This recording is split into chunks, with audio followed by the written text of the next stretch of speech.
Section 5.1, Basic Concepts of Probability, Video 3. What is the sample space for flipping 3 coins? When we found the sample space for flipping 2 coins in the previous video, it was pretty straightforward. We could just talk ourselves into the 4 possible outcomes. But the more coins you flip, and in general, the more steps an experiment has, the trickier it is to just list all the outcomes, because there may be so many that we're not sure if we have them all, and we may leave some of them out. But in an experiment with multiple steps, there's a way to generate all of the outcomes in the sample space and make sure that all of them are accounted for. It's to use something called a tree diagram. A tree diagram, if I can spell diagram,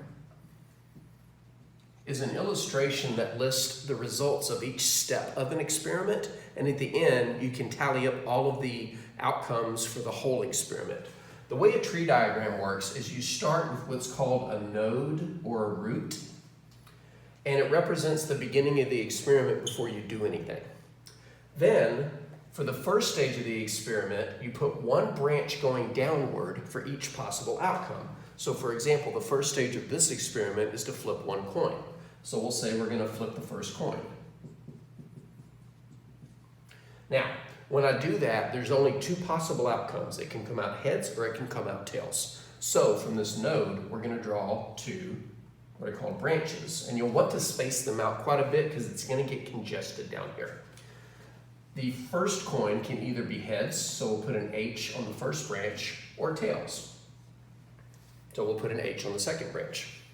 Then we do the same thing for the next step in the experiment, which is to flip the second coin. And how we continue the tree diagram is from the ends of each of the previous branches, we list the possible outcomes for the second step in the experiment. So from the end of each of these branches, we need to write what can happen with the next coin. Well, the next coin can either come out heads or tails. So from the first branch, we're going to branch off twice, once for heads on the second coin, once for tails on the second coin. That's if the first coin was heads. But if the first coin was tails, then we get the same possible outcomes for the second coin, just branched off the tails branch from the first stage of the experiment. So either heads or tails. Now if we stopped here, we could get the sample space for flipping 2 coins. I know we've already done it, but here's how you could pull the sample space off of a completed tree diagram. You'll notice at the bottom, there's going to be a bunch of branches that have ends. To fit each of those ends of the branches represents a possible outcome for the sample space. To see the outcome it represents, you just start at the node or at the top and trace your way all the way down. And whatever letters you say, excuse me, represents the outcome. For example, if we were just flipping 2 coins, this branch at the end would represent heads, heads. This branch at the end would represent heads, tails, because that's the path we would take from the top to the bottom. This branch would represent tails, heads, and then the last branch would represent tails, tails, which is the exact same sample space that we had in the previous video.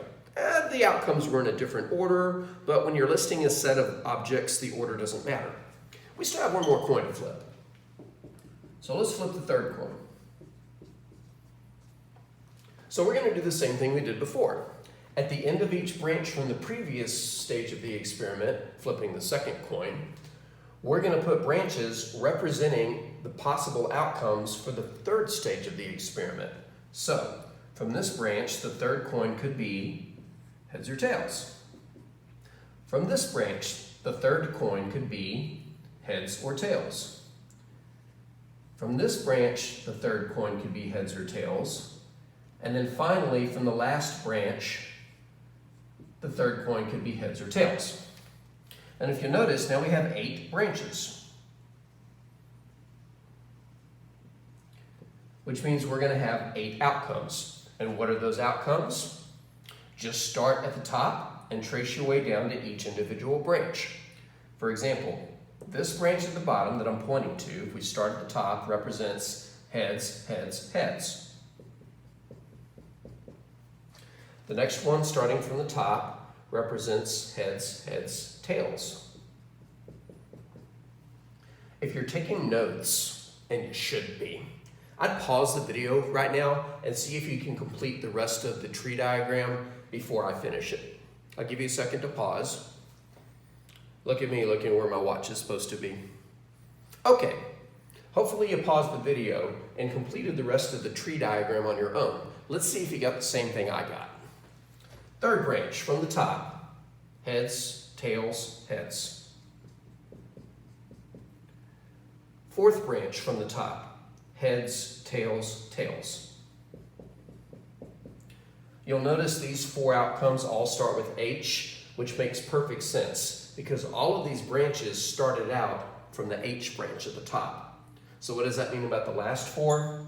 Well, the last four should all start with T. Let's trace them out real quick.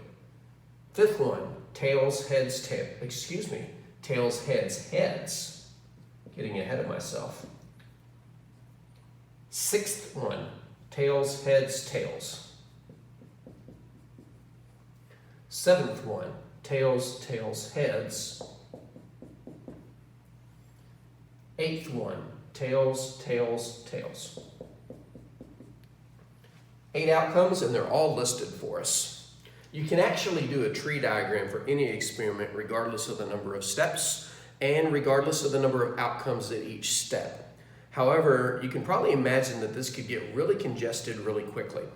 For example, if we wanted to flip a fourth coin, we would have to split 2 branches off of each of these 8 previous branches, and that would give us 16 branches. And if we flipped a fifth coin, it would give us 32. Or imagine rolling 2 dice. I know it's only 2 stages, but each die has 6 outcomes. So if we were to do a tree diagram for rolling a pair of dice, we would have to start with 6 branches at the top, and then from each of those, branch off 6 more times. It would be a total of 36 branches. It would be a little crowded. So tree diagrams are kind of convenient when things don't get too out of hand. Don't worry, I won't ask you to draw a tree diagram for things that get too out of hand.